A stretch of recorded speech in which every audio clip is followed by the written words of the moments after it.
મારું નામ માલી દુર્ગા પ્રકાશભાઈ છે।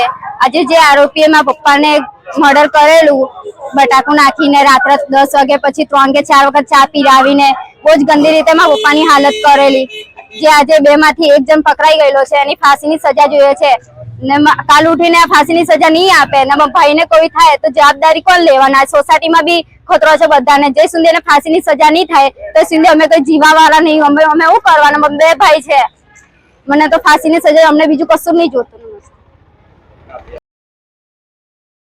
मेरा नाम ईश्वराम माली है, हम राजस्थान के रहवासी है। इधर जो पुरुष में मर्डर हुआ वो मेरे बड़े भैया प्रकाश भाई थे, वो पुरुष में रहते थे। उनके साथ में काम करने वाले कामगार मतलब वर्कर लोग, उन्होंने उनकी हत्या करके दोनों लोग भागे। इसका नाम कमला प्रसाद, दूसरे का नाम सलीम।